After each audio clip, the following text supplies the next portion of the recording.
Good morning, student. Welcome you all to the next tutorial of visualizing solid shape. In this, we are going to start the exercise 10.3. This is the last exercise of the chapter. So let's proceed with it. First question is, can a polyhedron have its faces three triangles? Is it possible to draw a polyhedron with three triangles?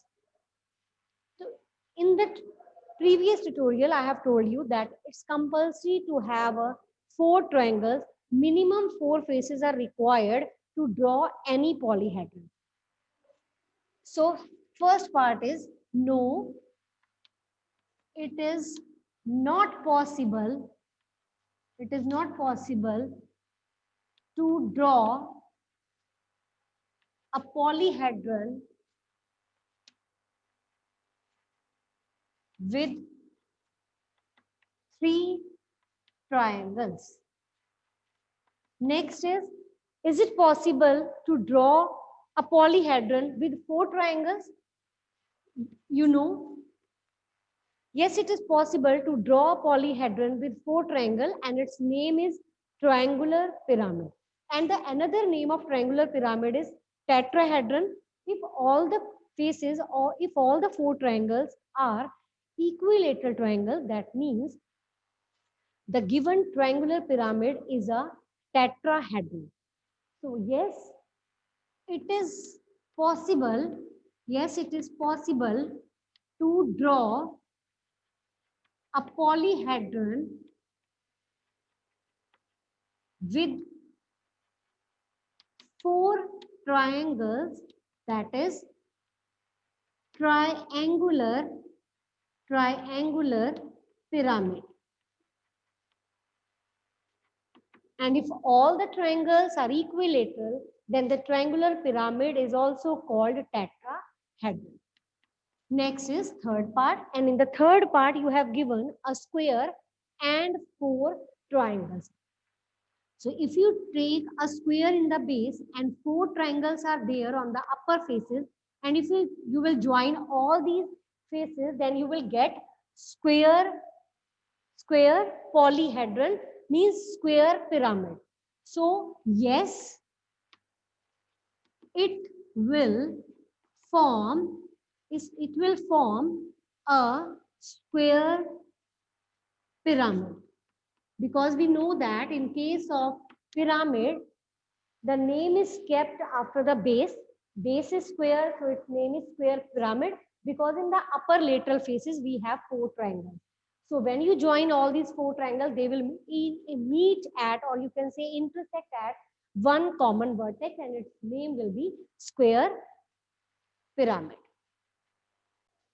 Question number 2 is it possible to have a polyhedron with any given number of faces?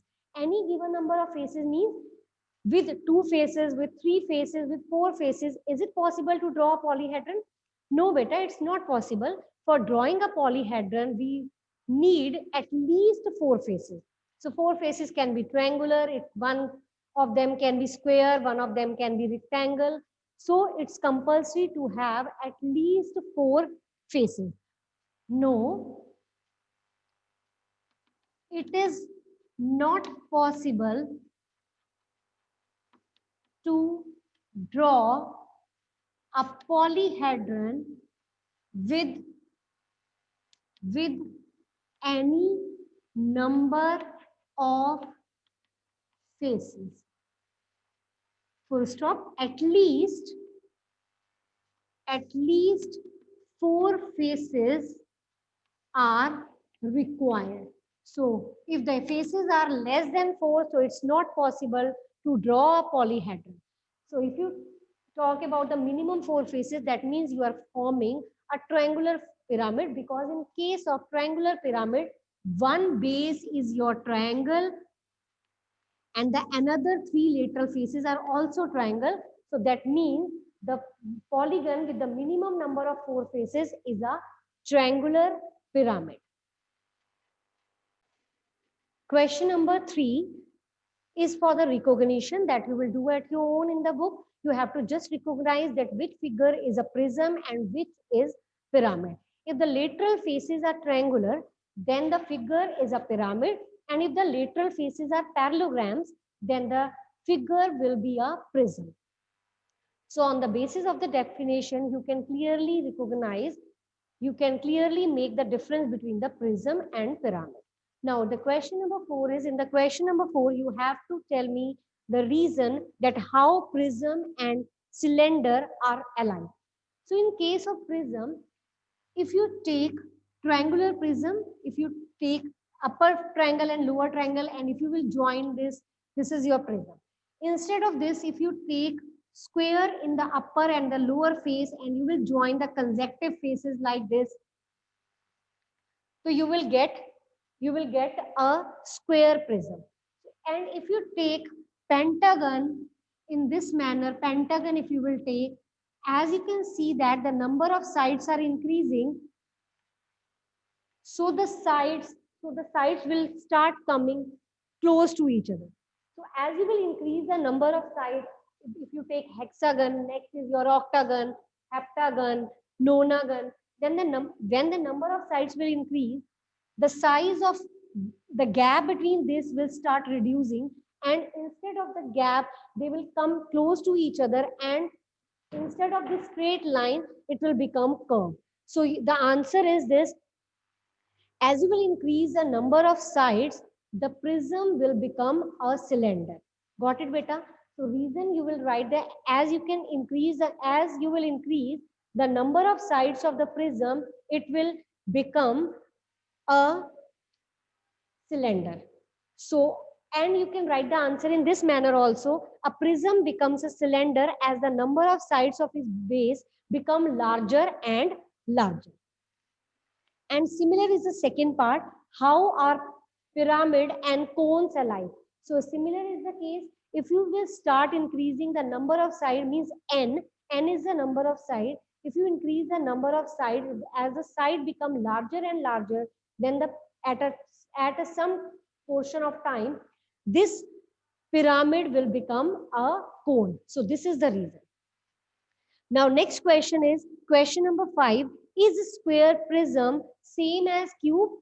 This we have already discussed that a square prism can be a cuboid or a cube. So answer of this question is a square prism is not a cube. It can be cuboid also. So the another name of square prism is cube or cuboid. You have to write both. Next, question number 6. In the question number 6, you have given two figures. You have to write the faces, vertices, and edges, and you have to verify the Euler's formula. So let's discuss the one part out of these two, and the another one will be your homework. So in the question number 6, you have given this figure, and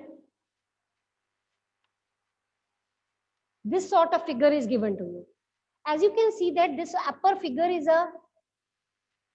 a pentagon. So 5 sides it is having. So it will surely have, if you make the backward side of this will surely gives you 5 faces, 5 lateral faces around it. So when you count the number of faces, vertices and edges for this figure, 1, 2, 3, 3 front faces are there. 1 will be there for this backward face and 1 will be there for this. So 5 faces are there, lateral faces, and 1 top face. So it will give you 7 faces. Edges you can count 1, 2, 3, 4, 5, 6, 7, 8, 9, 10, 11, 12, and 3 will be there if you join this line. So this will gives you vertices you will count afterward, and the edges will be 15. Vertices 1, 2, 3, 4, 5. 5 will be there on the upward and 5 will be there on the backward face. So it will gives you 10. So you can verify the Euler's formula. F plus V is equal to E plus 2. We are going to verify it. So let's put the line. You will solve left hand side and right hand side separately. So this is your 15 plus 2, that is your 17. As you can see that left hand side is equal to right hand side. So Euler's formula is verified. Question number 7, first part, you have given faces. You have to find vertices is 6, edges are 12. You have to verify, you have to find the missing number, unknown number, that is your f. So use the Euler formula, f plus v is equal to e plus 2. F is not given, e vertex is 6, edges are 12. So if you will make the total of this is 14 minus 6, that will give you 8. So in the similar manner, you can do the rest of the part of this question. So that's all for today, beta. With this, we have completed our exercise 10.3. Assignment we have already discussed. So you will do the even number of questions from this assignment. Have a nice day, beta.